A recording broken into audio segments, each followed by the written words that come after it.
Hey guys, welcome to Source Point. आज हम लोग डिस्कस करने वाले हैं वीज़ एंड आइस की करंट अफेयर्स जो कि हमारे यहाँ पे मई मंथ की है।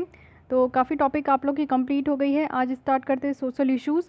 साइंस एंड टेक आपकी कंप्लीट हो चुकी है, तो अभी सोशल इश्यूज़ देखेंगे। इस बार काफ़ी इंपॉर्टेंट टॉपिक्स है, जैसे social security for informal workers के लिए है। मेनली आप लोग देखते हो कि फॉर्मल वर्कर्स हो गए, ऑर्गेनाइज सेक्टर्स हो गए, उसके लिए सरकार बहुत सारे काम करते हैं, सोशल सिक्योरिटी वगैरह स्कीम्स बहुत आते हैं। But what about informal workers? तो यहाँ पे अभी हम लोग देखने वाले हैं कि क्या क्या इनफॉर्मल वर्कर्स के लिए यहाँ पे सोशल सिक्योरिटी स्कीम्स लाए गए हैं। And next one is mid day meal. जैसे कि आप लोगों को पता है कि लॉकडाउन है, सारे स्कूल्स जो है कई सालों से बंद है, कई सालों से मतलब मुझे तो लगता है कई सदियों से बंद है। हालांकि लास्ट ईयर से ही बंद है, लेकिन फिर भी आप समझ सकते हो जो बच्चे आपके घर में, उनसे आप समझ सकते हो कि उनकी हालत कितनी बुरी हो चुकी है। और वैसे बच्चे जो कि मिड डे मील पे डिपेंड थे, जो कि एक टाइम खाना खाने के लिए स्कूल जाते थे, मिड डे मील का क्या हुआ और वैसे बच्चों को कैसी दिन देखने को मिल रही है, वो भी सारी चीज़ें हम लोग देखेंगे। नेक्स्ट यहाँ पे फूड क्राइसिस के ऊपर एक ग्लोबल रिपोर्ट आया है। काफ़ी शानदार रिपोर्ट है, आपको कुछ सच्चाई पता चलेगा और कुछ न्यू आपको चीज़ें भी पता चलेगी यहाँ से कि हाँ हमारे यहाँ ऑल ओवर द वर्ल्ड में किस तरीके से फूड क्राइसिस हुई है। तो चलिए ये तीन टॉपिक कंप्लीट करने का कोशिश करते हैं। Social security for informal workers के ऊपर बात करते हैं। कोविड-19 पैंडेमिक था, जिसके कारण आप देखो काफ़ी ज़्यादा गैप आ चुका है हमारे इंडिया के सोशल सिक्योरिटीज़ पॉलिसीज़ में, स्पेशली जो इनफॉर्मल वर्कर्स है। अब इनफॉर्मल वर्कर्स होते कौन हैं? तो देखिए, फॉर्मल और इनफॉर्मल वर्कर्स के बीच में जो कॉमन डिफरेंस है वो ये है कि फॉर्मल वर्कर्स होते हैं जिनका आपने देखा होगा कि जो बैंकर्स है, जो पुलिस है, जो आपके मेडिकल प्रोफेशनल सब थे, वो सब हालांकि फ्रंट वर्कर्स थे, तो उनको तो एक दिन की भी राहत नहीं मिली, बल्कि उनको ओवर टाइम काम करना पड़ा। लेकिन फिर भी आप समझ सकते हो कि उनको एक काइंड ऑफ सोशल सिक्योरिटी है कि अगर जैसे बैंक काफ़ी ज़्यादा जो है वो ऑफिस वगैरह भी बंद थे फॉर्मल सेक्टर में, तो उसमें भी आप लोग देख रहे थे कि उनके लिए जो है ऐसा नहीं है कि उनको जॉब से हटा दिया गया या फिर उनको इनकम नहीं मिल रही है। तो ऐसा भी नहीं हो रहा था, उनको इनकम प्रॉपर मिलते रहता है हर एक महीने की। लेकिन इनफॉर्मल वर्कर्स वो होते हैं जो जितना काम करते हैं उतना कमाते हैं, डेली कमाते हैं, डेली खाते हैं ये लोग। और साथ ही साथ जो है फॉर्मल वर्कर्स के लिए आप देखो कि एक प्रॉपर उनके लिए पेंशन का स्कीम होता है। साथ ही साथ आप लोग देखो कई तरीके के स्कीम्स होते हैं जिनको कि उनके और उनके घर को, जैसे हेल्थ इंश्योरेंस दिया जाता है, लाइफ इंश्योरेंस दिया जाता है, तो उनके और उनके घर के परिवार को ज़्यादा से ज़्यादा सुरक्षित कर सके। बट इस तरीके का कोई प्रोविजंस जो है इनफॉर्मल सेक्टर्स में नहीं है। फॉर्मल सेक्टर्स में बात करें तो एक प्रॉपर हॉलीडे होता है कि संडे सैटरडे आप लोग जो है छुट्टी ले सकते हैं, लेकिन इनफॉर्मल सेक्टर्स के लिए वही दिन में ज़्यादा काम करना होता है। तो बहुत ज़्यादा आप डिफरेंस देख सकते हो। और तो इसी को कहा गया है फॉर्मल इनफॉर्मल। तो इनफॉर्मल सेक्टर्स के लिए यहाँ पे सोशल सिक्योरिटीज़ पॉलिसी लाने की बात की गई है। तो क्या है सोशल सिक्योरिटीज़ और क्या है इसकी सिग्निफिकेंस, ये देखते हैं। जैसे कि आपको पता है कि बच्चे के ऊपर हो गया, महिलाएं के ऊपर हो गया, या फिर हमारे सोशल इश्यूज़ के ऊपर हो गया, तो ये जो इंटरनेशनल लेबर ऑर्गेनाइजेशन है, आईएलओ के अकॉर्डिंग ये कहा गया है कि जो सोशल सिक्योरिटी है ये किसके ऊपर बेस्ड होता है? ये एक्चुअली ह्यूमन डिग्निटी और सोशल जस्टिस के ऊपर बेस्ड होता है, जो कि यहाँ पे कानून के द्वारा लोगों को प्रोवाइड किया जाता है, हम जैसे सारे ह्यूमन बींग को प्रोवाइड किया जाता है। और जो भी यहाँ पे अपना काम करते हैं और जो भी अपने अपने हिसाब से जो है काम टेम्परेरी बेसिस पे नहीं वो फाइंड कर पाते या फिर परमानेंट बेसिस पे फाइंड नहीं कर पाते, तो वैसे लोगों को यहाँ पे सोशल सिक्योरिटी देने की ज़रूरत है। इफ़ेक्टिव हेल्थ सिक्योरिटी की बात करें तो ये इनकम सिक्योरिटी और हेल्थ प्रोटेक्शन यहाँ पे आपका गारंटी करता है। एडवर्स इवेंट में, जैसे आप आज के डेट में आप देखो कि पैंडेमिक है तो सबसे ज़्यादा प्रॉब्लम किनको देखने को मिला? इनफॉर्मल सेक्टर्स वाले वर्कर्स को देखने को मिला। उनकी डेली की जो है वो रोज़ी रोटी ख़त्म हो गई, उनको कई बार आप देखो कि बहुत सारे रिवर्स माइग्रेशन हो गए, गाँव वापस लौट गए। इंडिया में अगर हम लोग बात करें तो कोड ऑन सोशल सिक्योरिटी 2020 है। तो ये क्या डिफाइन करते? ये डिफाइन करते कि सोशल सिक्योरिटी यानी कि एक तरीके का प्रोटेक्शन का मेजर्स है, जो कि एम्प्लॉयज़ को, अनऑर्गेनाइज्ड वर्कर को, गिग वर्कर्स को, प्लेटफॉर्म वर्कर्स को यहाँ पे अफोर्ड किया जा रहा है कि वो अपना हेल्थ केयर करा सके, उनको एक इनकम सिक्योरिटी हो। एटलीस्ट आप लोग देखो कि एक इनकम सिक्योरिटी होता है तो लोगों को इतनी स्ट्रेस नहीं होती है, टेंशन नहीं होती है। अगर आपके दिमाग में ये फिक्स होगा कि आप इतना काम करो, अगर एडवर्स सिचुएशन में आप नहीं भी करो तो आपको महीने के इतने पैसे आपके अकाउंट में आ जाएंगे, तो फिर आपको उस तरीके का दिक्कत नहीं होगा। लेकिन अगर आप लोग समझो कि आप काम कर रहे हो और आपको पैसे मिल रहे हैं, और वहीं आप काम नहीं कर रहे हो और पैसे नहीं मिल रहे, तो आप जो है ना दिन का 24 घंटा भी शांति से नहीं बिता पाएंगे। तो यही बात है कि हेल्थ केयर लोगों को अच्छे से मिल पाए और एक इनकम सिक्योरिटी यहाँ पे प्रोवाइड कर सके, वो भी ऐसे वर्कर्स को जो कहीं एम्प्लॉय से काम कर रहे हैं, अनऑर्गेनाइज्ड वर्कर है, गिग वर्कर्स है। गिग वर्कर्स आप लोग देखते हो और प्लेटफॉर्म वर्कर्स है, जो दोनों में इतना ज़्यादा खास डिफरेंस नहीं होता है। जैसे जोमेटो स्विगी वाले जितने भी लोग आपको आते हैं फूड डिलीवर करते हैं, तो उन सबको जो है गिग वर्कर्स आप कह सकते हो, या फिर उबर ओला में जो आपके ड्राइवर वगैरह होते हैं, तो वो आप प्लेटफॉर्म वर्कर्स कर सकते हो, क्योंकि आप ऑनलाइन उनको बुक करते हो जहाँ से भी जहाँ आपको जाना होता है। तो ये सारे लोगों को भी जो है ना काफ़ी ज़्यादा हेल्थ सिक्योरिटी और इनकम सिक्योरिटी प्रोवाइड करने की ज़रूरत है। पर्टिकुलरली ओल्ड एज में, अगर वो और ज़्यादा ओल्ड एज है, अनएम्प्लॉयमेंट है, उनको वो बेरोज़गार है, साथ ही वो बीमार है, इनवैलिडिटी है, वर्क इंजरी हो चुकी है, मैटरनिटी है, या फिर किसी भी तरीके का ब्रेड विनर्स का लॉस है, यानी कि उनके राइट का लॉस हो चुका है, तो इस तरीके का कोड हमारे देश में लास्ट ईयर ही लाया गया था कि एटलीस्ट ऐसे लोगों का ज़्यादा ध्यान देने की ज़रूरत है जो कि इन सारे प्लेटफॉर्म से जुड़े हुए हैं। तो अगर हम लोग देखें यहाँ पे देश विदेश की तो बात देख लिए, कॉन्स्टिट्यूशन प्रोविज़न देखते हैं कि हमारे संविधान में इनके लिए क्या कहा गया है। देखिए संविधान में 7th शेड्यूल है, जहाँ पे आपको 3 लिस्ट देखने को मिलेगा, state list, concurrent list and central list. तो स्टेट लिस्ट में आपको पता है कि जो स्टेट लेजिस्लेचर है वो कानून बनाते हैं, यहाँ पे सेंट्रल लिस्ट में आपको पता है कि पार्लियामेंट कानून बनाती है, लेकिन कंकरेंट लिस्ट में क्या है कि ये दोनों मिलकर कानून बनाते हैं। इट मीन्स कि स्टेट लेजिस्लेचर भी और पार्लियामेंट भी। तो आइटम नंबर आप देखो 23 है, जिसमें कंकरेंट लिस्ट में रखा गया है social security, insurance, employment and unemployment. वहीं अगर आइटम नंबर 24 देखें, जो कि कंकरेंट लिस्ट में रखा गया है कि लेबर की वेलफेयर के लिए काम करनी है, यानी कि उनका काम करने का कंडीशन सही होना चाहिए, एक प्रोविडेंट फंड उनको मिलनी चाहिए, लाइबिलिटीज़ होनी चाहिए, कंपनसेशन उनको देनी चाहिए, ओल्ड एज पेंशन देनी चाहिए, मैटरनिटी बेनिफिट देनी चाहिए। अगर कोई महिलाएं काम कर रही है और वो प्रेग्नेंट हो गई है तो और उनके बच्चे हैं, तो उनको उस तरीके का जो है बेनिफिट देना चाहिए। तो ये सारे लिस्ट आपको देखने को मिलेगा कि हमारे कंकरेंट लिस्ट में है। उसके अलावा अगर हम लोग बात करें directive principle of state policy, आपको ये बताना है कि directive principle of state policy कितने पार्ट में है, पार्ट नंबर क्या है, और इसमें जो 3 है आपका गांधीयन पॉलिसीज़, गांधीयन आपको देखने को मिलेगा पॉलिसीज़ है, और साथ ही साथ आपका 2 पॉलिसी और है, तो उसका नाम बताना है कि वो 2 पॉलिसी क्या क्या है। ओके, तो ये 2 सवाल का जवाब आप लोग दीजिए। साथ ही यहाँ पे अगर हम लोग देखें जो गांधीयन प्रिंसिपल्स है उसको छोड़कर 2 और कौन से प्रिंसिपल्स है उसको बतानी है। साथ ही आर्टिकल 41 में अगर हम लोग देखें तो यहाँ पे प्रोविज़न है कि जो राइट टू वर्क है, हर किसी का अधिकार है कि आप काम करो, तो इस चीज़ को सिक्योर करना है। हर किसी का अधिकार है कि उनको शिक्षा मिले, पब्लिक असिस्टेंस मिले इन केस ऑफ अनएम्प्लॉयमेंट है, अगर आप बेरोजगार हो तो आपको यहाँ पे जो है एजुकेशन मिले, आपको शिक्षा मिले, साथ ही साथ आपको यहाँ पे काम मिले। ओल्ड एज, सिकनेस, डिसेबलमेंट, इन सब केसेस में जो है ना यहाँ पे सारे लोगों को एक अच्छा खासा सिक्योर प्रोविज़न देना चाहिए, यानी कि आपको सिक्योर करना है आपका सारा अधिकार। साथ ही साथ आर्टिकल 42 में कहा गया है कि security, just and human condition of work and maternity relief का भी प्रोविज़न होना चाहिए। अगर कोई भी यहाँ पे विमेन है, अगर उनको वो प्रेग्नेंट है तो उनको उस तरीके का रिलीफ मिलना चाहिए। साथ ही साथ आपको पता है मैटरनिटी बेनिफिट एक्ट जो लाया गया है 1972 का, वो आर्टिकल 42 के तहत ही बनाया गया है। साथ ही यहाँ पे just and human condition of work, ऐसा नहीं है जैसे आप देखते हो कि जो मैनुअल स्कैवेंजिंग है वो एक प्रॉपर कंडीशन ऑफ वर्क नहीं है, क्योंकि हमारे यहाँ बहुत अजीब स्थिति से वहाँ पे लोगों को काम कराया जाता है, लोग खुद ही वो जो है गड्ढे में कूद जाते, बल्कि वैसा नहीं होना चाहिए। एक मशीन वगैरह होना चाहिए जिससे कि वो गड्ढे नालिया को साफ़ करे, बट एक कंडीशन ऑफ वर्क वो प्रॉपर कंडीशन ऑफ वर्क नहीं है। तो ये चीज़ कहा जाता है कि हमारे देश में एक अच्छा खासा प्रॉपर कंडीशन ऑफ वर्क होनी चाहिए लोगों के लिए। तो ये आर्टिकल 41, 42 है जो कि हमारे सोशल सिक्योरिटी को यहाँ पे शो करता है। फाइन। इनफॉर्मलिटीज़ अगर हम लोग इंडियन लेबर मार्केट में देखें और सोशल सिक्योरिटी बेनिफिट इनको कितना मिलता है इसके बारे में अगर हम लोग बात करें, तो टोटल वर्कफोर्स जो हमारे इंडिया में है 90% जो टोटल वर्कफोर्स है वो आज की भी डेट में इनफॉर्मल एम्प्लॉयमेंट में इंगेज्ड है हमारे देश में। 9.5% जो वर्कर्स है ना वो इनफॉर्मल नेचर ऑफ जॉब करते हैं। इवन अगर वो फॉर्मल सेक्टर में एम्प्लॉयड भी है तो भी वो इनफॉर्मल नेचर में वो काम करते हैं। In terms of social security provisions की बात करें तो सिर्फ 26% ऐसे हैं जो कि यहाँ पे सोशल सिक्योरिटी बेनिफिट जो है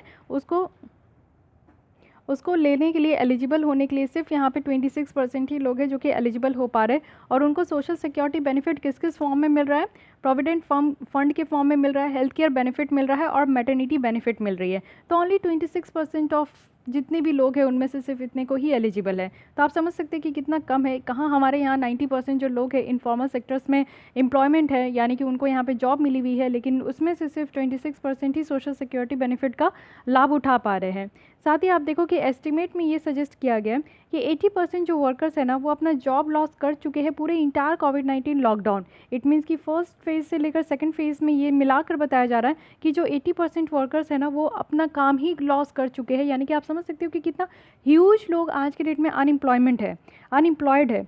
मेजोरिटी जो इनमें से है वो informal, non agriculture, self employed workers हैं। क्योंकि आपको पता है कि जितने भी यहाँ पे छोटे मोटे बिजनेस वाले लोग थे, एमएसएमई सेक्टर्स हमारी कितने ज़्यादा इम्पैक्ट हो रही है। हालांकि उनको बचाने के लिए सरकार हमेशा खड़े रहती है, लेकिन फिर भी जो अपना बिजनेस चला रहे थे, जो नॉन एग्रीकल्चर सेक्टर्स में थे, जो इनफॉर्मल सेक्टर्स में थे, जिनका डेली का कुछ वेंडर्स, स्ट्रीट वेंडर्स थे, तो उन लोगों का जो है यहाँ पे कितना नुकसान हुआ है, तो आप ये चीज़ देख सकते हो। कहा जा रहा है कि सोशल सिक्योरिटी का बेनिफिट क्या है, सिग्निफिकेंस क्या है। तो देखिए, अगर आप डेली कमाते हो, डेली खाते हो, उसके अलावा आपको एक काइंड ऑफ उसके अलावा आपको एक बेनिफिट मिले कि ठीक है, अगर आप प्रेग्नेंट हो गए तो आपको जो है इतने महीने की, 6 हफ्ते की या फिर 24 वीक्स की आपको पेड लीव दी जाएगी। यानी कि आप घर रहकर अपना अपना जच्चा बच्चा दोनों का ख्याल रखिए और आपको जो है सरकार की तरफ से पैसे भी दी जाएंगे। तो कितना अच्छा होता है। आप लोग कई बार देखे होंगे कि जो दुकान वाले होते हैं, बिजनेस वाले होते हैं, जो स्ट्रीट वेंडर्स होते हैं, वो प्रेग्नेंट होती है फिर भी वो अपना काम करती है, जस्ट बिकॉज क्योंकि उनके पास कोई भी सोशल सिक्योरिटी स्कीम नहीं है। सेकंड चीज़ है कि अगर आपके पास जो है इनकम आते रहेगा तो ऑब्वियस है आपकी डिमांड बढ़ती रहेगी, आप जो है अपने स्टैंडर्ड ऑफ लाइफ को और ज़्यादा इन्हांस करोगे। तो ये चीज़ें देखने को मिलती है। साथ ही साथ आप देखो कि सिग्निफिकेंस क्या है, तो ऑब्वियस है कि इकोनॉमिक डेवलपमेंट होता है। अगर आपको हेल्थ इंश्योरेंस दे दिया जाए तो ऑब्वियस है कि आप अपने पैसे जो कमाते हो वो एक अपनी ज़रूरत को पूरा करने के लिए ही खर्च करोगे, ना कि हेल्थ के चक्कर में सारे पैसे खर्च कर दोगे। तो इसमें अगर आप कुछ खरीदते हो, आपकी डिमांड बढ़ती है, आप कुछ मार्केट से खरीदते हो तो सप्लाई होता है, तो सप्लाई और डिमांड का जो चेन अगर मेंटेन रहा तो ऑब्वियस है कि इकोनॉमिक ग्रोथ होगी, साथ ही प्रोडक्टिविटी बढ़ती है। लोगों को अगर आप इस तरीके का जो है सोशल सिक्योरिटीज़ अगर प्रोवाइड होती है ना, तो लोगों में एक एनर्जी रहती है, लोग जो है उत्साहित होते हैं, वो काम करते हैं और इससे क्या होता है कि उनकी प्रोडक्टिविटी बढ़ती है, रीइंफोर्स होता है सोशल कोहेशन। साथ ही बिल्डिंग यहाँ पे जो है सोशल पीस जो है वो यहाँ पे आपको देखने को मिलेगा। लोगों को अगर आप सही तरीके का एजुकेशन दे दो, उनको अगर जॉब है, वो सही तरीके का कमा रहे हैं, खा रहे हैं, उनकी दिनचर्या चल रही है, तो ये चीज़ तो आप लोग भी मानते हो कि कहीं से भी लोग जो है ना कुछ इलीगल एक्टिविटीज़ में इंक्लूड नहीं होंगे। कई बार आप देखते हो कि जो लोग होते हैं वो चेन स्नैचर बन जाते हैं, मोबाइल स्नैचर बन जाते हैं, रॉबरी से डकैत है, तो ये सारा काम करते हैं। आज के डेट में तो लॉकडाउन में आप देखो कि घर को अगर ताला बंद करके अगर आप अपने गांव निकल गए तो फिर वो लोग आपके घर में घुस जाते हैं, पूरा साफ करके निकल जाते हैं। तो ये सारा काम क्यों कर रहे हैं लोग? क्योंकि लोगों के पास जॉब ही नहीं है, लोगों के पास एक सिक्योरिटी नहीं है। तो इसमें आपको देखो कि यहाँ पे सोशल पीस भी आपको देखने को नहीं मिलता, लोग यहाँ वहाँ झगड़ रहे हैं, गलत काम कर रहे हैं, ऑनलाइन जो है किसी ना किसी का अकाउंट साफ कर रहे हैं, यही सारी चीज़ों में लगे हुए, कुछ प्रोडक्टिव काम तो कर नहीं रहे, कुछ पॉजिटिव काम तो कर नहीं रहे। तो इस चीज़ को समझने का कोशिश कीजिए कि कितना ज़्यादा ज़रूरी है हर एक लोगों को एम्प्लॉयमेंट देना और एम्प्लॉयमेंट के साथ साथ जो है उनको सोशल सिक्योरिटी बेनिफिट प्रोवाइड करना, जिससे कि वो अपने जीवन को सही तरीके से निर्वाह कर सके। उनकी जीवन सही तरीके से निर्वाह होगी तो ऑब्वियस है कि सोसाइटी में पीस होगी। साथ ही एक डिसेंट लिविंग कंडीशन होना चाहिए।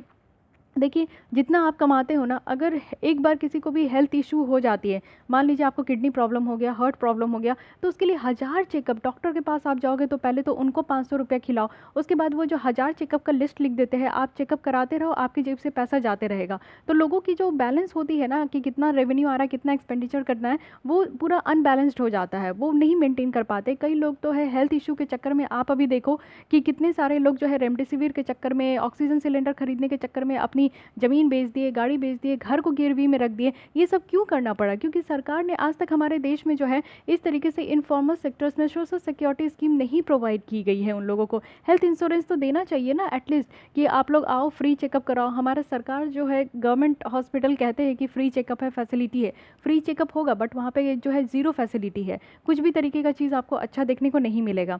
तो ये भी देखने को मिलता है कि लिविंग कंडीशन अच्छी होगी अगर सिक्योरिटी, सोशल सिक्योरिटी दी जाएगी तो। साथ ही सोशियो इकोनॉमिक जस्टिस और इक्वालिटी होगा। ऑब्वियस है, आप देखो फॉर्मल सेक्टर्स वाले सारे लोग जो है ना जानते हैं कि गवर्नमेंट जॉब में बहुत कम लोगों का ही यहाँ पे सिलेक्शन होने वाला है। जितनी भीड़ होती है, आप देखो यूपीएससी में 10 लाख लोग जो है फॉर्म भरते हैं, इसमें से आप समझो 4 से 5 लाख लोग जो है वो प्रीलिम्स देते हैं। प्रीलिम्स से आप समझो कि 50,000 लोग को यहाँ पे सेलेक्ट किया जाता है। मेंस में जो है आप समझो कि वहाँ से 15,000 लोग को सेलेक्ट किया जाता है। फिर इंटरव्यू में जाकर आप देखो कि 3,000 लोग को सेलेक्ट किया जाता है इंटरव्यू के लिए, और फिर वहाँ से कितने सेलेक्ट होते हैं? तो 1,000 भी मैं ज़्यादा बोल रही हूँ, इस बार तो 770 समथिंग यहाँ पे सीट्स है। तो आप समझ सकते हो कि लेस देन 1000 लोग जो है यूपीएससी में सिलेक्शन ले रहे हैं, लेकिन लग कितने लोग रहे? तो लाखों में ये कॉम्पिटिशन होता है। तो आप समझ सकते हो कि कोई भी कॉम्पिटिशन हो, चाहे आप स्टेट पीसीएस भी देख लो, ये लाखों में कॉम्पिटिशन होता है, तभी यहाँ पे लोग जो है ना इतना फाइट करते हैं। सबको पता है कि यहाँ पे चांसेस चांसेस बहुत कम है, लेकिन फिर भी फाइट करते हैं। कितनी रिजेक्शन होती है, कितनी सिलेक्शन होती है, ये चीज़ आप लोग भी जूझ रहे हो इस चीज़ों से।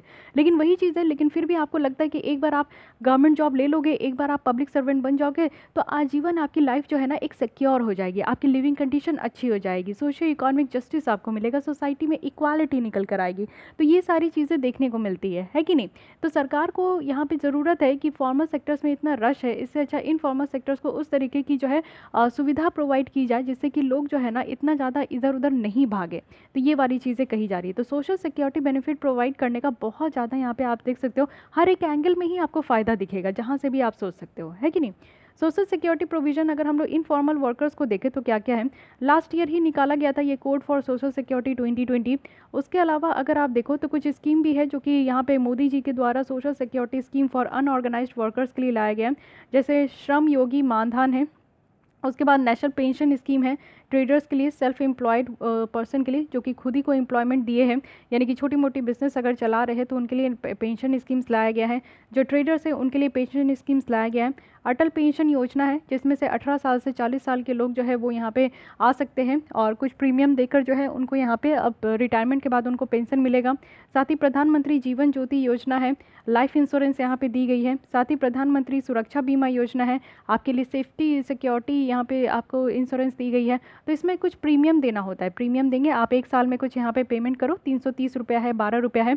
तो 12 रुपया मुझे लगता है जीवन ज्योति का है, 330 रुपया आपका जो है यहाँ पे सुरक्षा बीमा योजना का है। तो इसको प्रीमियम आप दोगे तो फिर सरकार आपको, जब आपकी मान लीजिए एक्सीडेंट हो जाती है तो उस समय अगर हाफ फैटिलिटीज़ है, हाफ जो है डिसेबल हुए हैं, तो सरकार उनके लिए पेमेंट करेगी, 1 लाख 2 लाख देगी। अगर आपकी डेथ हो गई है तो आपके स्पाउस को यहाँ पे पैसे मिलेंगे। तो इस तरीके का सुविधा यहाँ पे दिया गया है। साथ ही प्रधानमंत्री किसान मानधन योजना है।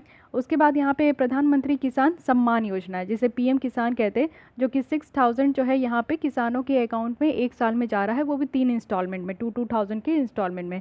तो ये सारे स्कीम्स आप देख सकते हो कि हाँ सरकार के द्वारा लाया गया है अनऑर्गेनाइज्ड वर्कर्स के लिए। लेकिन वहीं अगर हम लोग देखें कुछ स्कीम्स जो कि पुअर फैमिलीज़ को यहाँ पे प्रोटेक्ट करने के लिए लाया गया है, जो सोशियो इकोनॉमिक डिस्ट्रेस देखने को मिलता है, जो लोगों के पास गाँव में और जो अनस्किल्ड वर्कर्स है, जिनके पास उस तरीके का स्किल नहीं है काम करने के लिए, तो उनके लिए जॉब के लिए एक स्कीम लाया गया है जिसे हम लोग मनरेगा कहते हैं, Mahatma Gandhi national rural employment guarantee scheme. ये नरेगा था, इसको महात्मा गांधी ये जोड़ा गया। आपको ये बताना है कि ये नरेगा से मनरेगा कब हुआ, महात्मा गांधी कब ये जुटा गया, किस साल में जुटा गया, ये आपको बताना है।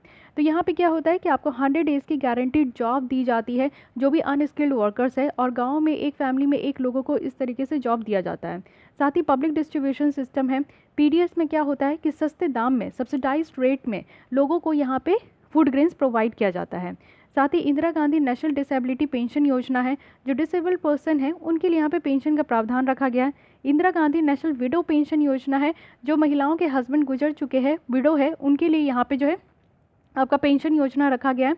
वरिष्ठा पेंशन योजना है, यानी कि जो ओल्ड एज के लोग हैं उनके लिए पेंशन योजना लाया गया है। प्रधानमंत्री मातृ वंदना योजना है, इट मीन्स कि जो प्रेग्नेंट वीमेन है, लैक्टेटिक वीमेन है, उनके लिए यहाँ पे उनके बच्चों के लिए यहाँ पे एक अच्छा खासा नियोनेटल केयर और जो इस तरीके का केयर रखा गया है। आयुष्मान भारत है, आयुष्मान भारत आपको पता है कि इंडिया की ही नहीं वर्ल्ड की सबसे बड़ी हेल्थ इंश्योरेंस स्कीम कहा जाता है, जिसके तहत प्रधानमंत्री जन आरोग्य योजना है। जन आरोग्य योजना में आपको सस्ते दाम में मेडिसिन मिलेंगे, वो भी कौन से, तो आप लोग को यहाँ पे जेनरिक ड्रग्स यहाँ पे दिए जाएंगे, मेडिसिन। ओके, तो ये सब आप देख सकते हो कि सोशियो इकोनॉमिक डिस्ट्रेस के लिए क्या क्या यहाँ पे स्कीम है, अनऑर्गेनाइज्ड वर्कर्स के लिए क्या क्या यहाँ पे स्कीम्स है। तो ये सारी चीज़ें ध्यान रखिएगा। लेकिन ठीक है, स्कीम्स कहने में अच्छा लगता है, आप लोग भी सुन लिए, मैं भी आपको बता दी, लेकिन क्या आपको लगता है कि सच में हमारे देश में इनफॉर्मल वर्कर्स के लोगों को इस तरीके की स्कीम से बेनिफिट हो रहा है? गैप है, गैप। देखिए क्या गैप है। सबसे पहले तो आप ये समझिए कि जो last year code for social security 2020 आया है, दिस इज़ वेरी इंपॉर्टेंट इसलिए कह रही हूँ क्योंकि ये अभी भी कंटिन्यू हो रहा है। तो ये आपको जो है प्रीलिम से पूछा जा सकता है, क्योंकि लास्ट ईयर नहीं पूछा गया है। और यूपीएससी का एक कुछ ऐसा ट्रेंड है कि जो टॉपिक आपका 2-3 साल चल जाता है ना, तो उससे वो ज़रूर पूछते हैं, लेकिन वो जो स्टार्टिंग में प्रोविज़न है ना, उससे वो पूछ लेते हैं, करेंट में नहीं पूछते, थोड़ा उस टॉपिक को पुराना होने पर वो पूछते हैं। ठीक है, तो यहाँ पर देखिए कि क्या क्या इसके अंदर, ये इस कोड के अंदर प्रोविज़न है।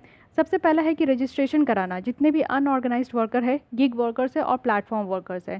साथ ही यहाँ पे यूनियन और जो स्टेट गवर्नमेंट है उनको बताना है कि वो वेलफेयर स्कीम्स को डिजिग्नाइट करें यहाँ पे सॉरी यहाँ पे इनको जो है प्रोवाइड करे सोशल सिक्योरिटी सारे 3 कैटेगरीज ऑफ वर्कर्स को। साथ ही साथ फॉर्मेशन करे नेशनल और state level social security board, जिससे कि ये सारे स्कीम्स जो है बेटर तरीके से इन लोगों तक पहुंच सके। उसके बाद जो डेफिनेशन है एम्प्लॉयज़ की, उसको और बढ़ाने की ज़रूरत है। एम्प्लॉयज़ सिर्फ वो नहीं है जिसमें कि जो लोग काम कर रहे हैं वो भी कॉन्ट्रैक्टर के through, inter state migrant workers को भी होना चाहिए जो कि खुद को भी सेल्फ एम्प्लॉयड किए हैं, कुछ अपना खुद का भी बिजनेस वो यहाँ पे लगाए हैं, तो अपने ही राज्य में नहीं दूसरे राज्य से भी अगर वो बिज़नेस कर रहे हैं तो उनको भी यहाँ पे जो है एम्प्लॉयज़ के कैटेगरी में लाना है। साथ ही साथ यहाँ पे इंस्पेक्टर कम फैसिलिटेटर्स इंट्रोड्यूस करने की ज़रूरत है। क्वासी जुडिशियल एपेलेट अथॉरिटी की ज़रूरत है कि अगर मान लीजिए कि जितने भी यहाँ पे इनफॉर्मल सेक्टर्स में गिग वर्कर्स हो गया, प्लेटफॉर्म वर्कर्स हो गया, अगर उनको यहाँ पे जो है इस तरीके की स्कीम से फ़ायदा नहीं मिल पा रहा है या फिर उनको यहाँ पे इनरोल नहीं किया जा रहा है, तो वो क्या कर सकते हैं, वो यहाँ पे जो है एपेलेट अथॉरिटी के पास जाकर अपनी कंप्लेन रख सकते हैं और उनको क्वासी जुडिशियल एपेलेट अथॉरिटी क्या करेगी कि उनको यहाँ पे जो है जो भी प्रॉब्लम है उसकी डिस्प्यूट की जो है रिजोल्यूशन लेकर आएंगे। क्वासी जुडिशियल कहने का मतलब है कि ऐसे जो अथॉरिटी होते हैं एपेलेट अथॉरिटी, उनको सिविल कोर्ट का पावर होता है। साथ ही साथ आप देखो कि यहाँ पे कुछ स्कीम्स है जिसको सब्स्यूम किया गया है। जनानी सुरक्षा योजना है, Indira Gandhi national old age pension scheme है, आम आदमी बीमा योजना है, तो इनको भी सब्स्यूम कर लिया गया है इसी के अंदर। साथ ही आधार रजिस्ट्रेशन मैंडेटरी रखा गया है सारे वर्कर्स के लिए। अब देखिए सबसे बड़ा जो है ना, मुझे ये ड्रॉबैक लगता है। ठीक है, आधार रजिस्ट्रेशन का एक अपना फ़ायदा है, एक अपना ड्रॉबैक है। फ़ायदा ये है कि कोई भी डुप्लीकेशन नहीं देखने को मिलेगा। फ़ायदा ये है कि जो आप देखते हो कि कई बार जो पीडीएस के थ्रू जो सस्ते दाम में सब्सिडाइज्ड रेट में जो फूड ग्रेन्स मिलते हैं ना, उसमें आपको एपीएल की भी फैमिली देखने को मिलेंगे। अबव पॉवर्टी लाइन के भी कुछ फैमिलीज़ होते हैं जो कि नकली राशन कार्ड बना लेते हैं और इस तरीके से जो है सस्ते दाम में 2 रुपीज़ पर केजी जो है वो चावल खरीद लेते हैं, 3 रुपीज़ पर केजी वो दाल खरीद लेते हैं। तो वो ऐसा करते हैं और वो क्या करते हैं कि इसका होर्डिंग कर लेते हैं या फिर वो दुकानों में जाकर बेच देते हैं। तो ऐसे आप देखोगे कि अच्छे अच्छे फैमिली वाले भी जिनको ज़रूरत नहीं है वो पैसे देकर खरीद सकते हैं, लेकिन फिर भी वो सरकार का ये अनाज लूटते हैं।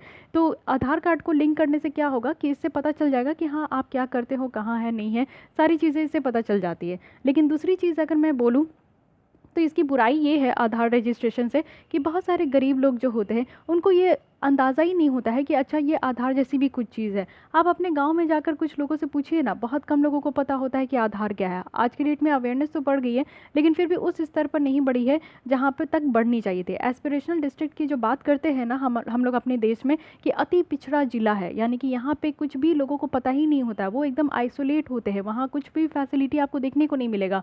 डे टू डे लाइफ आपको लीड करने के लिए जो भी चीज़ों की ज़रूरत होती है, बिजली, पानी, घर, कपड़ा, रोटी, ये सारी चीज़ भी वो नहीं जुटा पाते हैं अपने एक दिन में। तो वैसे वैसे राज्यों, वैसे वैसे ज़िलों में जो है आप लोगों से जाके आधार कार्ड मांगे नहीं होगा उनका, और सरकार भी वैसे लोगों पर उतना ज़्यादा ध्यान नहीं देती है। कहने के लिए एस्पिरेशनल डिस्ट्रिक्ट है, ध्यान दिया जा रहा है, लेकिन फिर भी आप देखोगे ना जब आप ग्राउंड लेवल पर जाओगे तो लोग सिर्फ रोते बिलखते ही आपको मिलेंगे। तो ये एक मेन प्रॉब्लम है जिसको देखने को मिलता है कि मुझे ऐसा लगता है कि आधार जो है गरीब लोगों से अगर उनके पास नहीं है तो उनको बनाने का प्रोविज़न दिया जाए। बट आपको पता है कि क्या होता है कि अगर आधार नहीं है ना तो उन लोगों को सीधे हटा दिया जाता है और कह दिया जाता है कि आप पहले आधार बनाइए फिर आकर ये सारे सोशल सिक्योरिटीज़ का बेनिफिट लीजिए। अब वो बेचारे कहाँ जाए, किसके पास जाए आधार बनाने के लिए? ऐसा नहीं होना चाहिए। उनके पास जो है आधार बनाने वाले अथॉरिटी को भेजना चाहिए। पूरा जिम्मा किसने लिया है? UIDAI हमारे देश में लिए। तो इनका ये जिम्मा होता है कि वो जाकर जो है गाँव-गाँव, कोने-कोने, लास्ट लोगों तक पहुँच के उनका आधार बनाए। अगर ये आधार से उनकी ज़िंदगी सुधरेगी, इस आधार से उनको सोशल सिक्योरिटी बेनिफिट मिलेगा, तो पहले ये आधार जो है खोज के हर एक लोगों का बनवाना चाहिए। तो इसलिए मैं कह रही हूँ कि ये जो आधार रजिस्ट्रेशन है ना, एक टाइम पे आपको अच्छा लगेगा, लेकिन वही दूसरी तरफ से आप जैसे ही सिक्का घुमाओगे ना तो आपको ये गलत दिखने लगेगा। बट कोई बात नहीं, सही गलत करने के लिए आप यहाँ नहीं बैठे हो। आप यहाँ बैठे हो ये जानने के लिए आपको सिर्फ एग्ज़ाम निकालना है। उसके बाद जब आप लोग एडमिनिस्ट्रेटर बन जाओगे तो जाकर आप लोग जस्टिस करते रहिएगा। बट फिलहाल अभी आप लोग ध्यान दीजिए कि यहाँ पे code of securities, social securities में क्या क्या बातें रखी गई है। ठीक है, ये तो आप समझ के यहाँ पे क्या क्या है। लेकिन अब देखते हैं कि कोड ऑन सोशल सिक्योरिटीज़ में गैप कहाँ का है।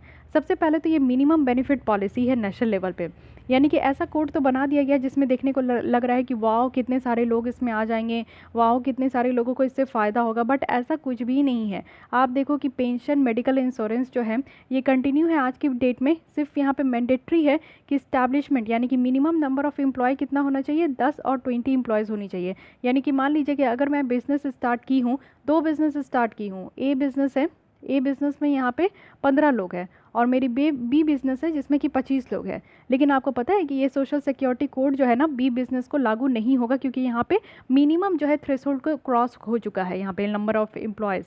लेकिन यहाँ पे ए बिज़नेस को यहाँ पे पूरा मिलेगा क्योंकि यहाँ पे ओनली 15 है। तो मिनिमम नंबर कितना होना चाहिए, 10 से लेकर आपका 20 एम्प्लॉयज़ तक होना चाहिए, तभी उनको इस तरीके का सोशल बेनिफिट मिलेगा। अब बताइए ये कौन सी बातें हो गई, अजीब नहीं लगता आपको सुन के? तो ये वाली चीज़ आपको देखने को मिलेगा। इससे आप देखो कि बहुत सारे जो इनफॉर्मल वर्कफोर्स है वो तो बाहर ही रह जाते हैं। तो ये आप समझ सकते हो। दूसरा है कि lack of accountability.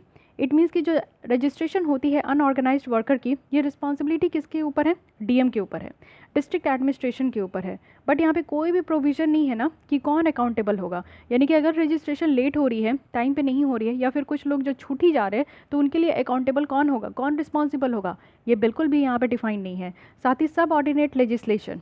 It means कि यहाँ पे आप देखो कि इस कोड का एक प्रोविज़न है जो कि डिफ़ाइन किया गया है, रीवॉक किया गया है।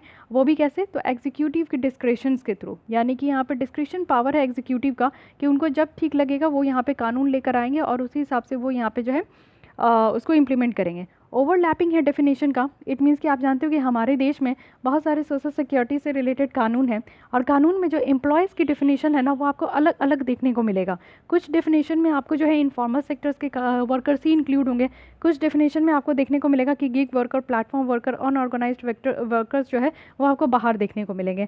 तो इससे काफ़ी कन्फ्यूजन हो जाता है स्कीम्स के एप्लीकेशन में, स्कीम्स को इम्प्लीमेंट कराने में। तो वही बात है कि हमारे यहाँ एक कानून होना चाहिए और एक कानून से जो है सारे लोगों को वहाँ पे उसी कानून को फॉलो करना चाहिए। तो ये भी प्रॉब्लम है। तो आप देख सकते हो कि ये एक आप ये जेन्युइन है, ठीक है, जेन्युइन रीज़न यहाँ पे बताया जा रहा है। अदर गैप की बात करें तो फ्रेगमेंटेड एडमिनिस्ट्रेशन सिस्टम है। सोशल सिक्योरिटी स्कीम्स की अगर आप बात करो तो यहाँ पे बहुत सारे मिनिस्टर्स के द्वारा चलाए जाते हैं, बहुत सारे डिपार्टमेंट्स है जो कि इसमें इंगेज है, चाहे वो यूनियन लेवल पे हो या स्टेट लेवल पे हो। सेपरेट बेनिफिशरीज डेटाबेस जो है ना ये मेंटेन किया जाता है कुछ स्कीम्स के अंदर, जिसमें कि आप जो वर्कर्स होते हैं हर स्कीम में वो अलग अलग अप्लाई करते हैं और इससे जो है ना प्रोसेस बहुत ज़्यादा लेंदी हो जाता है। तो ये भी एक प्रॉब्लम देखने को मिलता है कि अगर कोई एक इंसान है तो वो एक स्कीम में नहीं 2-3 स्कीम में अपने आप को इनरोल करा देता है कि कहीं ना कहीं से सरकार से बेनिफिट मिल जाए, और वही लोग जो है ना 2-3 स्कीम में घुस जाते हैं, जिससे कि आप देखो कि वो स्कीम में जितनी क्राइटेरिया है वो फुल हो जाती है। एक्सक्लूजन एरर है, यानी कि अगर हम लोग जो आधार कार्ड का इंट्रोडक्शन कर रहे हैं ऑथेंटिकेशन के लिए, वेलफेयर के लिए हम लोग डिजिटाइज कर रहे हैं, ह्यूमन एरर देखने को मिलता है जब रिकॉर्ड को इंटर करते हैं। कहीं कहीं आप गांव में देखो कि पुअर इंटरनेट कनेक्टिविटी है, जिससे कि काम जो है सही तरीके से नहीं चल पाता है। तो ये सारी प्रॉब्लम है। साथ ही लैक ऑफ रेगुलर रिविजन है इंटाइटलमेंट अमाउंट का। फॉर एग्जाम्पल आप देखो कि इंदिरा गांधी जो यहाँ पे एक स्कीम है उसके अंदर जो अमाउंट है वो रिवाइज किया गया था बेनिफिशरीज़ के लिए जो कि 80 ईयर्स ऑफ एज है, यानी कि जिनकी साल जो है 80 ईयर हो चुकी है, और वो भी कब, या फिर इससे ज़्यादा है 2011 में। तो for those in age group जो कि 60 से 79 ईयर्स के हैं, इसको 2006 में ही रिवाइज किया गया था। बिना रेगुलर रिवीजन के जो रियल बेनिफिट है ना वो यहाँ पे आप देखो कि इस स्कीम से जो लोगों को होना चाहिए उस तरीके का बेनिफिट नहीं मिल रहा है। तो ये भी एक तरीके का आपको देखने को मिलेगा कि डिसएडवांटेज है।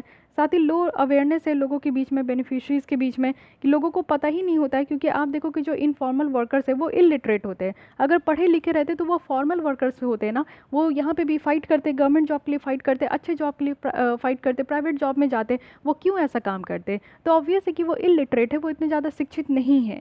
साथ ही साथ अगर शिक्षित नहीं है तो वो अनअवेयर है कि सरकार अच्छा इस तरीके से कोई सोशल सिक्योरिटी बेनिफिट भी ला रही है, तो उनको इसका पता ही नहीं होता है। लोगों तक बताने वाला कौन है कि नहीं? लोगों को बताइए, लोगों को समझाइए, तो लोग ज़रूर इसके लिए आगे निकल कर आएंगे। कौन अपना भला नहीं करना चाहता? तो ये सारी बातें हैं। चैलेंजेस अगर हम लोग देखें कि कोविड के कारण क्या क्या चैलेंजेस निकल कर आई है, तो सबसे पहले है कि फिनेंशियल इंक्लूजन जो इंफ्रास्ट्रक्चर है वो यहाँ पे क्रिपल्ड हो चुकी है। इट मीन्स कि जो डायरेक्ट बेनिफिट ट्रांसफ़र है इसका काम आप देखोगे तो ये बिज़नेस कॉरेस्पॉन्ड या फिर बैंक मित्रास के ऊपर डिपेंड करता है। ट्रैवल रेस्ट्रिक्शन के कारण, जो कि पैंडेमिक के टाइम में आप देखे थे कि ट्रैवल रेस्ट्रिक्शन हो गया था, तो इनका जो काम करने का तरीका है वो काफ़ी ज़्यादा अफेक्ट हो गया। साथ ही साथ आप बैंक मित्रास की प्रेजेंस से देखो कि कम होते जा रहा है, तो ये काफ़ी हार्ड हो जाता है, डिफ़िकल्ट हो जाता है कि जो आप देखो कि यहाँ पे ट्रैवलिंग में, और इस तरीके से जो एजेड पीपल है या फिर पर्सन विद डिसेबिलिटी है उनको यहाँ पे जो है ट्रैवलिंग में प्रॉब्लम हो जाती है, तो उनको यहाँ पे जो है ना आप देखो कि किस तरीके से उन तक पैसा पहुँचाया जाए, ये थोड़ी प्रॉब्लम वाली बात है। तो फिनेंशियल इंक्लूजन इंफ्रास्ट्रक्चर में प्रॉब्लम देखने को मिला है। साथ ही पोर्टेबिलिटी की अगर बात करें सोशल सिक्योरिटी बेनिफिट का, तो यहाँ पे जो प्रोविज़न है कि माइग्रेंट को भी यहाँ पे इंक्लूड करना, जैसे कि ओल्ड एज पेंशन हो गया या फिर अनऑर्गेनाइज्ड वर्कर के लिए स्कीम हो गया, उनके एडमिनिस्ट्रेटिव आर्किटेक्चर है जो कि स्पेसिफिक प्रोविज़न पर यहाँ पे काम नहीं करते हैं माइग्रेंट को लेकर। तो जो इंटर स्टेट माइग्रेशन है वर्कर्स का, एक राज्य से दूसरे राज्य या फिर अपने ही राज्य में, इंट्रा स्टेट भी आपको देखने को मिलेगा कि एक ही राज्य के होते हैं लेकिन वो फिर से जो है ना एक गाँव से दूसरे गाँव में वो जो यहाँ पे वापस आ रहे थे, तो ऐसे लोगों को बाहर रखा गया, उस तरीके के लोगों के लिए कोई प्रोविज़न नहीं लाया गया। साथ ही सस्टेनेबल लाइवलीहुड जो है इंश्योर कराना चाहिए रिवर्स माइग्रेशन को देखते हुए। आपको पता है कि फर्स्ट जो लॉकडाउन लगा था तो बहुत सारे स्टेट है जिसमें कि high level of reverse migration देखने को मिला पेंडेमिक के टाइम में, जैसे यूपी, बिहार, मध्य प्रदेश, पंजाब, राजस्थान, उत्तराखंड, वेस्ट बंगाल है। तो ये ऐसे कुछ राज्य है ना जहाँ पे रिवर्स माइग्रेशन देखने को मिला। इट मीन्स कि माइग्रेशन कहने का मतलब है कि लोग जो है ना फोर्सफुली किसी रीज़न के कारण अपने नेटिव प्लेस को छोड़कर दूसरे प्लेस जाते हैं, चाहे वो जॉब करने जाए, चाहे पढ़ने जाए, चाहे अपनी स्टैंडर्ड ऑफ लिविंग को बढ़ाने के लिए जाए, लेकिन वही अगर वापस आ जाते हैं अपने घर, तो उसे हम लोग कहते हैं कि रिवर्स माइग्रेशन हो गया। तो रिवर्स माइग्रेशन तो हो गया, इन सारे राज्यों में जो है भीड़ बढ़ गई, यहाँ पे जो है आप देखो कि पॉपुलेशन बढ़ गया, लेकिन इनको उस तरीके से जो है काम नहीं दिया गया, इनकी सोशल सिक्योरिटी का ध्यान नहीं दिया गया। So these are the challenges है। वे फॉरवर्ड में बताया जा रहा है कि सबसे पहले तो काम हमें ये करना है कि मिनिमम सोशल सिक्योरिटी जो है इंश्योर कराना चाहिए सारे वर्कर्स के लिए, चाहे वो कोई भी वेजेस मिले, जितना भी उनको पैसा मिले, जितनी भी यहाँ पे साइज़ हो उनके इंटरप्राइजेस का, मतलब कि मिनिमम नंबर 10 से 20 होना चाहिए। ये क्या बात हुई। साथ ही प्लेस ऑफ ओरिजिन हो, कहीं पे भी वो काम कर रहे हो, एक मिनिमम सोशल सिक्योरिटी नेट यहाँ पे प्रोवाइड करना चाहिए। फॉर एग्जांपल आप देखो जो सस्टेनेबल डेवलपमेंट गोल का टारगेट है 1.3, ये बोलते हैं कि nation wide social protection floor जो है उसको इम्प्लीमेंट करने की ज़रूरत है। उसके साथ साथ ILO की भी रिकमेंडेशन है कि 204 की इम्प्लीमेंटेशन होना चाहिए मिनिमम सोशल सिक्योरिटी गारंटी, जिससे कि जो ट्रांजिशन है इनफॉर्मल से फॉर्मल इकोनॉमी में ये चीज़ें अच्छे तरीके से हो सके। देखिए वाजिब सी बात है, लोगों को अगर अच्छे तरीके का पैसा दिया जाएगा, उनको सोशल सिक्योरिटी यहाँ पे स्कीम प्रोवाइड की जाएगी, हेल्थ इंश्योरेंस होगा, लाइफ इंश्योरेंस होगा, तो इससे लोग जो है ना उनकी स्टैंडर्ड ज़रूर बढ़ेगी। साथ ही हमें एक रॉबिस्ट मॉनिटरिंग और इन्फोर्समेंट मैकेनिज्म की ज़रूरत है। साथ ही कॉमन डेटाबेस प्रोवाइड करने की ज़रूरत है। सारे लोगों की डेटा तो होनी चाहिए। हमारे देश में जितने इनफॉर्मल वर्कर्स हैं, हम लोग मोटा मोटी कह देते हैं कि 90% है, बट क्या 90% के जितने भी लोग हैं उनका डेटा है सरकार के पास? डेटा नहीं है, तो डेटा यहाँ पे लेना चाहिए। साथ ही रजिस्ट्रेशन प्रोसेस जो इनफॉर्मल वर्कर्स का है इसको थोड़ा सा डिसेंट्रलाइज करना चाहिए। इट मीन्स कि सेंट्रल लेवल पे सेंट्रल गवर्नमेंट करे, स्टेट लेवल पे हर राज्य में यहाँ पे हो, ब्लॉक लेवल पे होना चाहिए। तो इस तरीके से बांट देना चाहिए। साथ ही साथ लोगों में अवेयरनेस फैलाने की ज़रूरत है। और ट्रेडिशन कंसेप्शंस जो है काम का, जैसे आप देखो कि स्ट्रीट वेंडर्स के केस में कोई भी एम्प्लॉयर्स जो है ना वो अपने लेबर मार्केट ट्रांजैक्शंस को कंट्रोल नहीं कर पाते, ना ही स्पेस ऑफ वर्क जहाँ पे वो काम करते हैं। तो जो फंक्शनल सब्स्टिट्यूट है जैसे कि म्यूनिसिपैलिटीज़ है, तो वो काम करे, उनका पोटेंशियल रिप्लेसमेंट भी हो सकता है। इट मीन्स कि यहाँ पे आप देखो कि ट्रेडिशनल कंसेप्शन ऑफ वर्क से भी पीछे आगे जाना है, आगे जाना कि जो लोग यहाँ पे काम करते आ रहे हैं, आप देखते हो कि कई जो है जनरेशन बीत जाते हैं, एक फैमिली की वही काम चलते रहती है। अगर एक कोई आप देखो कि गुपचुप वाला है, तो गुपचुप वाला का नेक्स्ट जनरेशन भी गुपचुप वाला ही है, उसके बाद भी गुपचुप वाला ही है। तो इस तरीके से वो बढ़ते जाते हैं। क्यों? क्योंकि उनको उस तरीके का सोशल सिक्योरिटी बेनिफिट नहीं मिलता है, उस तरीके का फ़ायदा नहीं हो पाता है, इसलिए वो उसी बिजनेस में पड़े रहते हैं। तो ऐसा नहीं होना चाहिए ना, हर एक लोग को डेवलपमेंट करने की ज़रूरत है, आगे बढ़ते जाए, नेक्स्ट लेवल पे लेकर जाए अपने फैमिली को। तो ये काम करने की ज़रूरत है, और ये तभी हो सकता है, वो लोग अकेले नहीं कर पाएंगे, सरकार की इंटरवेंशन की ज़रूरत है, सरकार की यहाँ पे मदद की ज़रूरत है उनको। ठीक है, तो ये सारी बातें बताई गई है। तो सोशल सिक्योरिटी हम लोग इनफॉर्मल सेक्टर्स में वर्कर्स में अगर हम लोग बात करें तो काफ़ी चीज़ें कवर हो चुकी है, हर एक एंगल से ये इसको कवर किया गया है कि आप ILO की रिपोर्ट के अकॉर्डिंग भी देख सकते हो। हमारे देश में जो कोड ऑन सोशल सिक्योरिटी 2020 है उसके बेसिस पे भी हम लोग देख लिए, कॉन्स्टिट्यूशन प्रोविज़न भी देख लिए, और क्या हमारे देश में हालचाल है ये भी देख लिए, सिग्निफिकेंस भी देख लिए। उसके बाद जो है चैलेंजेस कहाँ कहाँ है वो देखे, सोशल सिक्योरिटी जो स्कीम है वो क्या क्या है अनऑर्गेनाइज्ड वर्कर के लिए, सोशो इकोनॉमिक स्ट्रेस को दूर करने के लिए।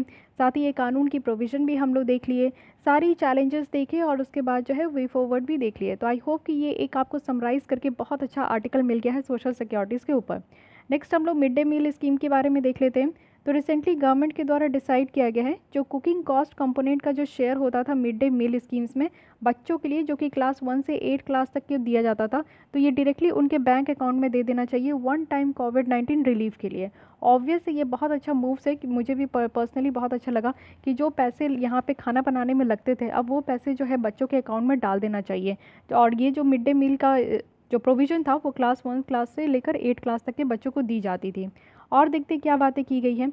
कोविड-19 को देखते हुए बहुत सारी सरकार जो है वो ऐसे ही स्कूल चला रहे हैं, गवर्नमेंट एडेड स्कूल्स है, और जो सरकार की यहाँ पे स्कूल चलती थी वो आज भी बंद है बहुत सारे मंथ से, यानी कि 1 साल से ज़्यादा हो चुका है। तो बच्चों जो है ना, बच्चे को यहाँ पे हॉट कुक मिल जो है वो डेली नहीं मिल पा रहा है, जो कि इस स्कीम के अंदर प्रोवाइड किया गया था। तो ये डिसीजंस जो है ये लिया गया है जिससे बच्चों की जो न्यूट्रिशनल लेवल है वो मेंटेन हो सके, उनको यहाँ पे जो है एक प्रोवाइड कर सके, यानी कि जो इम्यूनिटी है उनके लिए उनको प्रोटेक्ट कर सके। तो ये चीज़ें बहुत अच्छी लगी मुझे। साथ ही 118 मिलियन जो चिल्ड्रेन है जो कि एलिजिबल है कि वन टाइम रिलीफ उनको मिल सकता है, यानी कि एक बार उनको मिल पाएगा। और टोटल कॉस्ट जो बताया जा रहा है वो स्कीम का वो 1200 करोड़ है। तो ये अगर हम लोग देखें कि सरकार के द्वारा जो अनाउंसमेंट किया गया है कि free of cost food grain की डिस्ट्रीब्यूशन होगी, जिसमें यहाँ पे आप देखो कि 5 kg पर मंथ पर पर्सन पर मंथ जो है नियरली 80 करोड़ बेनिफिशरीज़ को प्रधानमंत्री गरीब कल्याण अन्न योजना के तहत यहाँ पे जो राशन दिया गया है तो इसी के तहत वो भी काउंट हो जाएगा। हिस्ट्री अगर मिड डे मील का देखें कि कहाँ से निकल कर आए हैं, तो आप देखो कि मिड डे मील 1925 में एक प्रोग्राम लाया गया था जो कि जितने भी बच्चे मद्रास म्यूनिसिपल कॉरपोरेशन में हैं डिसएडवांटेज उनके लिए इंट्रोड्यूस किया गया था। फिर 1995 में क्या हुआ कि प्राइमरी स्कूल को कवर किया गया इसमें। 2002 में क्या हुआ कि यूनिवर्सल किया गया और सारे गवर्नमेंट और गवर्नमेंट एडेड स्कूल में इसको लाया गया। 2007 में ये क्या हुआ कि अपर प्राइमरी स्कूल में लाया गया। 2009 में क्या हुआ कि राइट टू चिल्ड्रन जो है free and education compulsory education provide करने की बात की गई, तो उसी के तहत ये कुकिंग भी इंक्लूड हो गई। 2013 में जो हमारे यहाँ नेशनल फूड सिक्योरिटी एक्ट लाया गया उसके तहत ये रखा गया कि बच्चे जो 14 ईयर्स तक है, 6 से लेकर 14 ईयर्स तक, तो उनको free hot cooked mid day meal जो है सारे गवर्नमेंट और गवर्नमेंट एडेड स्कूल्स में प्रोवाइड करना चाहिए। तो इस तरीके से जो है ना ये निकल कर आया था। मिड डे मील के बारे में थोड़ी और बात देख लेते हैं। नेशनल प्रोग्राम जो मिड डे मील का है स्कूल में, ये सेंट्रली स्पॉन्सर्ड स्कीम है। सेंट्रली स्पॉन्सर्ड कहने का मतलब है कि यहाँ पे सेंट्रल गवर्नमेंट जो है वो स्पॉन्सर कर रहे हैं और स्टेट गवर्नमेंट को भी यहाँ पे जो है फंड को डिवैल्यूएट करना है। इट मीन्स कि जो फंड यहाँ पे आएगा इस स्कीम के लिए वो यहाँ पे दोनों से मिलकर आता है, सेंट्रल गवर्नमेंट और स्टेट गवर्नमेंट दोनों देती है। वही सेंट्रली सेक्टर्ड स्कीम होता तो इसका मतलब है 100% फंड जो है सेंट्रल गवर्नमेंट देते हैं। और इसको जो है यहाँ पे मिनिस्ट्री ऑफ एजुकेशन देखती है, जिसका एम यही है कि बच्चे जो स्कूल आते हैं उनको यहाँ पे सही तरीके से जो है बच्चों का जो इनरोलमेंट है वो बढ़ सके। तो बच्चे जो स्कूल नहीं आते थे तो कम से कम खाना खाने के कारण जो है वो स्कूल आए। स्कूल आएंगे तो ऑब्वियस है कि उनकी अटेंडेंस बढ़ेगी, इनरोलमेंट बढ़ेगा और ऑब्वियस है कि वो कुछ पढ़ेंगे ही, तो पढ़ने के साथ साथ उनकी न्यूट्रिशनल लेवल भी बढ़ जाएगी। तो ये एक ऐसा स्कीम लाया गया था। ये वर्ल्ड की सबसे लार्जेस्ट स्कूल फीडिंग प्रोग्राम है और जो बच्चे इसके अंदर कवर किए जाते हैं वो यहाँ पे नेशनल फूड सिक्योरिटी एक्ट जो कानून लाया गया है 2013 उसके तहत बच्चों को यहाँ पे कवर की जाती है। मिड डे मील स्कीम की बात करें तो दोनों यानी कि सेंट्रल गवर्नमेंट और जो स्टेट गवर्नमेंट है यहाँ पे जो ये लोग शेयर करते हैं फंड, 60% जो फंड है वो सेंट्रल गवर्नमेंट के द्वारा दी जाती है, 40% फंड जो है वो यहाँ पे स्टेट गवर्नमेंट के द्वारा दी जाती है नॉन नॉर्थ ईस्टर्न स्टेट में और यूटीज़ में। अगर हम लोग बात करें यहाँ पे 90% जो फंड है, देखिए जो नॉर्मल स्टेट्स होते हैं ना, और कुछ स्टेट ऐसे होते हैं जो हिली रीजन के होते हैं, हिमालय रीजन में कुछ ऐसे यूनियन टेरिटरीज जितने भी हैं, तो उन सब के आप देखोगे कुछ स्पेशल प्रोविज़न भी दिया जाता है कुछ राज्यों को। तो उन सारे स्टेट में आप देखो कि 90% फंड जो है स्टेट गवर्नमेंट के द्वारा, सेंट्रल गवर्नमेंट के द्वारा दिया जाता है और रेस्ट ऑफ द 10% फंड जो है वो यहाँ पे स्टेट गवर्नमेंट के द्वारा दी जाती है। तो ये फंड का जो डिवोल्यूशन है वो आपको अलग देखने को मिलेगा। इट मीन्स कि यहाँ पे 60% फंड और 40% फंड जो है ये नॉर्मल स्टेट के लिए। लेकिन अगर हम लोग बात करें नॉर्थ ईस्टर्न स्टेट, जिसमें कि आपका अरुणाचल प्रदेश, मिज़ोरम, म्यांमार मणिपुर कभी कभी ना, अच्छा ठीक है सुनिए, नॉर्थ ईस्ट की जो स्टेट है जैसे कि अरुणाचल प्रदेश, मिज़ोरम, मणिपुर, आसाम, बार बार मैं मिज़ोरम में ही क्यों अटक जा रही हूँ, नागालैंड, त्रिपुरा, तो ये सारे जितने भी 7 सिस्टर्स होते हैं उनको, और साथ ही साथ हिमालय रीजन में जितने भी आपके स्टेट है और साथ ही यूनियन टेरिटरीज़ है उनके लिए यहाँ पे फंड का फंडा अलग होता है। 90% फंड सेंट्रल गवर्नमेंट देती है और 10% फंड वहाँ की राज्य सरकार देती है। तो ये चीज़ें आपको क्लियर होना चाहिए। देखिए मिड डे मील प्रोवाइड करने का क्या सिग्निफिकेंस है, तो यू कैन बेटर अंडरस्टैंड। इससे क्या होगा कि न्यूट्रिशनल लेवल बच्चों में बढ़ेगा। बच्चों में देखते हो कि मल न्यूट्रिशन की जो प्रॉब्लम है, कुपोषण की समस्या है, वो बहुत ज़्यादा बढ़ के है। इससे क्या होगा कि हमारा सस्टेनेबल डेवलपमेंट गोल, जिसका टारगेट है कि 2030 तक हमें 17 गोल को अचीव करनी है, तो उसमें से जो गोल नंबर 2 है, जीरो हंगर यानी कि भूखमरी मिटेगी। गोल नंबर 3 है कि गुड हेल्थ और वेलबींग है, ये प्रोवाइड कर पाएंगे। साथ ही इससे क्या होगा कि जो अटेंडेंस है, इनरोलमेंट है स्कूल में, वो बढ़ पाएगा।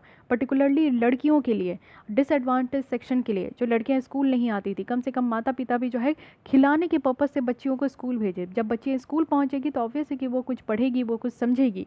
उसके बाद इम्प्रूव्ड लर्निंग आउटकम्स है, बच्चे ज़्यादा से ज़्यादा स्कूल जाएंगे तो कुछ सीख कर आएंगे, जिससे हमारी quality education, sustainable development goal 4 ये बढ़ेगा। साथ ही हमारी जो ऑब्जेक्टिव है सोशल इक्विटी की, वो यहाँ पे अचीव हो पाएगी कि सोसाइटी में एक इक्वालिटी लेकर आ रहे हैं। साथ ही हम लोग लोकल इकॉनमी और साथ ही साथ इसको इंकरेज कर पाएंगे, लोगों में एम्प्लॉयमेंट निकल कर आ पाएगा। जब बच्चे यहाँ पे पढ़ लेंगे, महिलाएं पढ़ लेगी, लड़कियाँ पढ़ लेगी, तो ऑब्वियस है कि वो पढ़ लिख कर जब शिक्षित हो जाएगी तो आगे चलकर वो जॉब भी ले लेगी। तो ये सारा काम यहाँ पे करने की ज़रूरत है। और मिड डे मील से हम लोग जो आप देखो, एक तीर से कई सारे निशाने यहाँ पे लग जा रहे हैं, वही वाली बात है। ठीक है, चैलेंजेस क्या क्या हैं? चैलेंजेस है पुअर इंफ्रास्ट्रक्चर। आप देखो कि इस तरीके का जो है ना मिड डे मील जो है आज के भी डेट में सफ़र कर रही है, कि कई बार आप देखते हो कि बच्चे जो खाते हैं तो उसमें छिपकली निकल जाता है, जिसके कारण बच्चे बेहोश हो रहे हैं, हॉस्पिटल पहुंच रहे हैं। तो क्वालिटी ऑफ फूड की इश्यूज़ निकल कर आती है, सही तरीके से न्यूट्रिएंट कंटेंट नहीं होता है, खिचड़ी खिलाते रहते हैं हमेशा। तो खिचड़ी तो भाई पेशेंट को खिलाया जाता है, बच्चों को खिचड़ी खिलाया जाता है, तो उस तरीके का देखने को मिलता है कि उनको उस हिसाब से खाना नहीं मिलता। पुअर इंफ्रास्ट्रक्चर है, जहाँ पे खाना बनाने का जगह है वो अच्छा नहीं है, साफ़ सफाई नहीं है वहाँ पे, तो ये चीज़ें देखने को मिलती है। सोशल डिस्क्रिमिनेशन देखने को मिलता है। एक स्टडी है Indian institute of Dalit studies के द्वारा, जो कि यूपी, बिहार, वेस्ट बंगाल में किया गया है। ये पाया गया है कि जो दलित बच्चे होते हैं, शेड्यूल कास्ट के जो बच्चे होते हैं ना, उनको कम यहाँ पे फूड दिया जाता है as comparison to upper caste के बच्चे।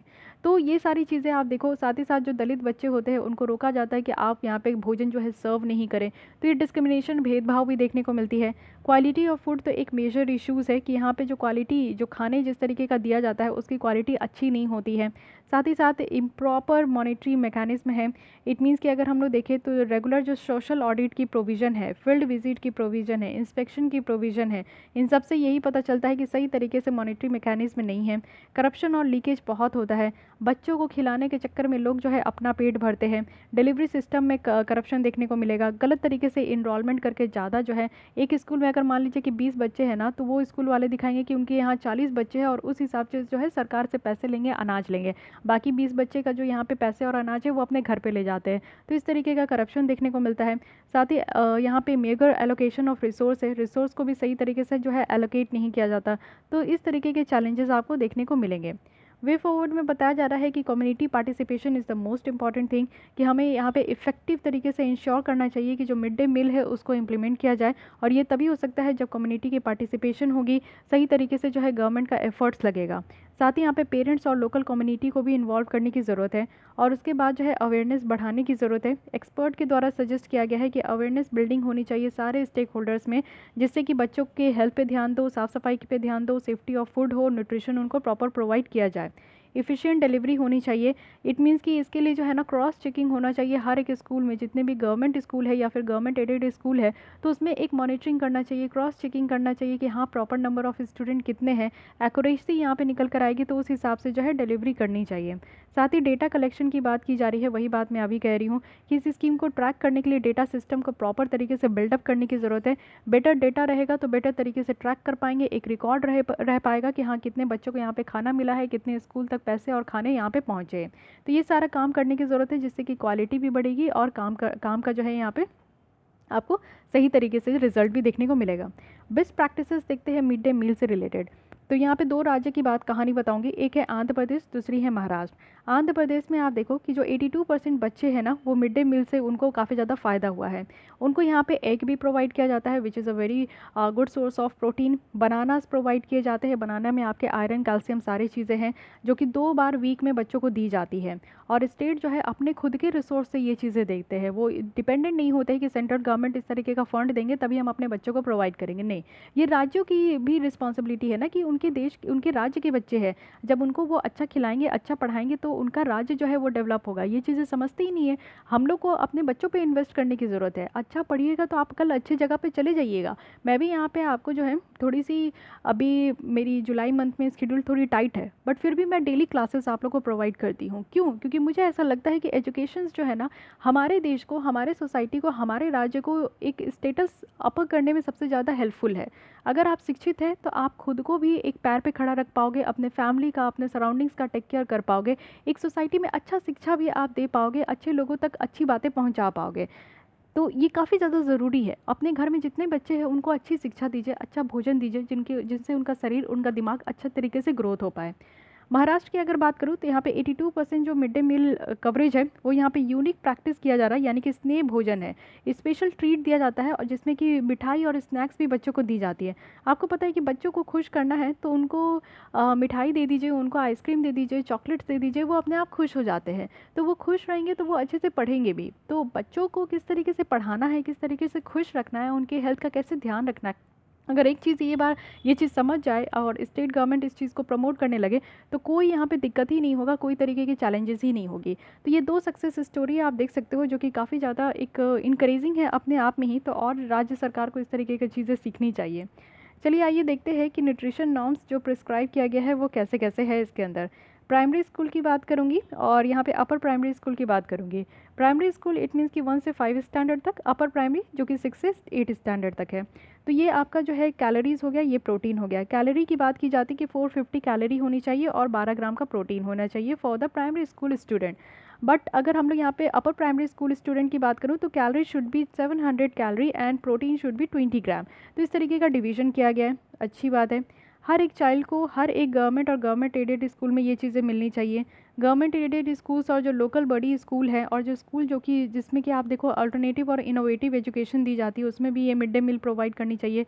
सेंट्रल रिकॉग्नाइज कर रहे या अन रिकॉग्नाइज जो मदरसाज है, मकताब है, या फिर सपोर्ट किया जा रहा है हमारे सर्व शिक्षा अभियान के तहत, तो उनमें भी मिड डे मील स्कीम्स यहाँ पे प्रोवाइड करना चाहिए। साथ ही साथ ये भी कहा गया है कि मिड डे मील स्कीम्स में अगर ज़रूरत पड़ा तो न्यूट्रिशन सपोर्ट जो है वैसे बच्चों को भी देना चाहिए जो एलिमेंट्री स्टेज में है, यानी कि 9th से 12th क्लास में है, और ड्राउट अफेक्टेड जो एरिया है, सूखा वाले एरिया है जहाँ पे उनको प्रॉपर तरीके से खाना पानी नहीं मिलता है, तो वैसे लोगों तक, वैसे बच्चों तक पहुँचाना चाहिए। और जो इसमें खाने के आइटम्स हो वो फूड ग्रेन्स हो, दाल हो, वेजिटेबल्स हो, ऑयल, फैट, सॉल्ट, सब कुछ यहाँ पे होना चाहिए। तो इस तरीके से यहाँ पे आपका डिवाइड किया गया है। तो गाइस ये बहुत अच्छी आर्टिकल्स थी। देखिए सोशल इश्यूज़ की आर्टिकल्स जो होती है ना, वो आपके आँख और दिमाग को खोलने के लिए होती है कि आपका नज़रिया थोड़ा चेंज हो जाए और सोचने का तरीका आपका चेंज हो जाए और एक रियलिटी आपको पता चले कि सच में हमारे समाज में क्या हो रहा है। आप कुछ भी पढ़ लो, इकॉनमी पढ़ लो, इन्वायरमेंट पढ़ लो, ये सारी चीज़ें पढ़ लो, वो आपको एग्ज़ाम क्रैक करने में हेल्प करेगा। लेकिन जब आप सोशल इश्यूज़ पढ़ते हो ना, तो ऑब्वियस है कि आपको फिर जाकर आगे क्या काम करना है, आगे किस तरीके से काम करना है, किस तरीके के लोगों पर ध्यान देना है, वो आपको सोशल इश्यूज़ पढ़ के ही समझ में आता है कि नहीं। तो चलिए आज के लिए बस इतनी ही रखते हैं। मिड डे मील में हमने देख लिया कि सरकार यहाँ पे डिसाइड करी है कि उनके जो पैसे हैं वो वन टाइम रिलीफ की जैसा उनको प्रोवाइड कर दिया जाए, जितने बच्चे मिड डे मील स्कूल के तहत जो है ये फूड लेते थे। तो मिड डे मील स्कूल के तहत हम लोग ने डिटेल देखा कि सेंट्रली स्पॉन्सर्ड स्कीम है, मिनिस्ट्री ऑफ एजुकेशन के तहत ये आता है, वर्ल्ड की लार्जेस्ट स्कूल फीडिंग प्रोग्राम है, नेशनल फूड सिक्योरिटी एक्ट के तहत ये आता है, और जो फंड की डिवीजन है वो भी देख लिए, सिग्निफिकेंस देख लिए, एक्सटेंडेड बेनिफिशरीज देख लिए, बेस्ट प्रैक्टिसेस देख लिए, चैलेंजेस देख लिए, वे फॉरवर्ड देख लिए। तो आई होप कि आपको यहाँ पे समझ में आया होगा, अच्छा लगा होगा, इंटरेस्टिंग लगा होगा। तो मिलते हैं कल हम लोग इसी टाइम पे। अगर आपको ये लेसन अच्छी लगती है तो लाइक कीजिए, अपने दोस्तों के साथ भी शेयर कर सकते हैं। फिर भी कोई डाउट, कोई सजेशन है तो कमेंट करना ना भूलें। फिर मिलते हैं कल हम लोग इसी टाइम पे। आज के लिए बस इतना ही। Thank you.